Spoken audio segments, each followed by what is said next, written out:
ಬಗ್ಗೆ ಸಾರ್ವಜನಿಕರಿಗೆ ಉಪಯೋಗ ಆಗಲಿ, ಅದರ ಉಪಯೋಗವನ್ನು ಎಲ್ಲ ಬರಬೇಕಂತ ಹೇಳಿ ಇಷ್ಟು ಹೇಳಿ ನಮ್ಮ ಹಿರಿಯ ನಾಗರಿಕರಿಗೆ ಹೊರಗಡೆ ಹೋಗಿ ತೋರಿಸಿ ಮಾಡಿಕೊಳ್ಳಕ್ಕೆ ಭಾಳ ಅನಾನುಕೂಲ ಆಗೋದ್ರಿಂದ ಇವರು ನಮಗೇನು ಫ್ರೀಯಾಗಿ ಮತ್ತು ಎಲ್ಲ ಮಾಡೋದ್ರಿಂದ ಈ ಹಿರಿಯ ನಾಗರಿಕರಿಗೆ ಭಾಳ ಉಪಯೋಗ ಅಂದ್ರೆ ಭಾಳ ಉಪಯೋಗ ಆಯಿತು. ಅವರಿಗೆ ಧನ್ಯವಾದಗಳನ್ನು ಹೇಳ್ತೀವಿ.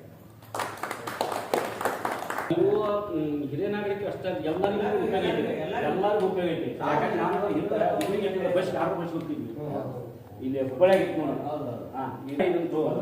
ಯಾಕಂದ್ರೆ ಇದು ಜಗ್ಗಿದಾಗ ನಾವು ಮರ ಇದಾಕು ಅವಳಕ್ಕೆ ಮನಿ ಸೀನ್ ಮಾಡ್ತಾರ, ಹಿಂಗ ಕೈಲಿ ಇದನ್ನು ಮಾಡಿಸ್ತಾರ.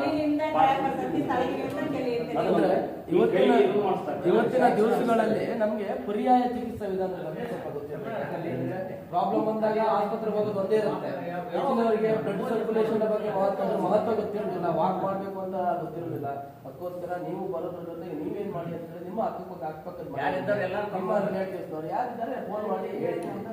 ಒಂದು ಅವಕಾಶ ಮಾಡ್ಕೊಟ್ಟಿದ್ದಾರೆ. ಯಾರು ಈ ರೀತಿಯ ಪ್ರೈವೇಟ್ ಪ್ಲೇಸ್ ಅಲ್ಲಿ ಎಲ್ಲೂ ಮಾಡಲ್ಲ. ನಾವು ಹೆಚ್ಚಾಗಿ ದೇವಸ್ಥಾನದಲ್ಲಿ ಮಾಡ್ತೀವಿ, ಬೇರೆ ಕಡೆ ಮಾಡ್ತೀವಿ. ನಾವು ಎಸ್ಪೆಷಲಿ ನಮ್ಮ ನಾಗರಾಜ್ ಸರ್ ಹತ್ರ ಮಾತಾಡಿದಾಗ ಏನು ಬೇಡ ನಮ್ಮ ಜೀವನ ನೀವು ಆರಾಮ ಮಾಡ್ಕೊಳ್ಳಿ, ಕಂಪ್ಲೀಟ್ 13 ದಿವಸ ನಿಮ್ಗೆ ಕಂಪ್ಲೀಟ್ ಇಸ್ಕೊಡ್ತೀನಿ ಅಂತ ಹೇಳಿ ಒಂದು ಉದಾರ ಮನಸ್ಸು ಮಾಡಿದ್ದಾರೆ. ಹಂಗಾಗಿ ಈ ಥೆರಪಿ ಕಾರ್ಯಕ್ರಮ ಏನು ಅಂತಂದ್ರು ಅತ್ಯಂತ ಸಕ್ಸಸ್ ಆಗಬೇಕು.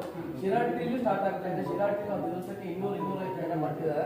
ಅದಕ್ಕಿಂತ ಜಾಸ್ತಿ ಜನನ ನಾವು ಲಕ್ಷ್ಮೇಶ್ವರದಲ್ಲೇ ಎಕ್ಸೆಪ್ಟ್ ಮಾಡ್ತಾ ಇದ್ದೀವಿ. ನೀವು ಬರೋದ್ರ ಜೊತೆಗೆ ನಿಮ್ಮ ಅಕ್ಕಪಕ್ಕ ಮನೆಯವರಿಗೆಲ್ಲ ಹೇಳಿ ಎಷ್ಟು ಜನ ಬಂದ್ರು ನಾವು ಥೆರಪಿ ಮಾಡ್ತೀವಿ. ನಮ್ಗೆ ತೊಂದರೆ ಇಲ್ಲ. ಬೆಳಿಗ್ಗೆ 8 ಗಂಟೆಗೆ ಬನ್ನಿ ಅಂತ ಬರ್ತೀವಿ. ಇಲ್ಲೇ ಐಬಿಲಿ ಇರೋದಕ್ಕೋಸ್ಕರ ಸಂಜೆ 6:30ಗೆ ಬನ್ನಿ ತನಕ ಮಾಡಿ ಅಂದ್ರು ನಾವು ಮಾಡ್ತೀವಿ. ನೀವು ಅದನ್ನ ಯಾವ ರೀತಿ ಯೂಸ್ ಮಾಡ್ಕೊಳ್ತೀವಿ ಅನ್ನುವಂಥದ್ದು ನಿಮ್ಗೆ ಬಿಟ್ಟಿರೋದು. ಅದಕ್ಕೋಸ್ಕರ ನಿಮ್ಮ ಸ್ನೇಹಿತರಿಗೆ ಅಕ್ಕಪಕ್ಕದ ಮನೆಯವರಿಗೆ ಎಲ್ರಿಗೂ ಹೇಳಿ ಕರ್ಕೊಂಡು ಬರ್ತೀವಿ.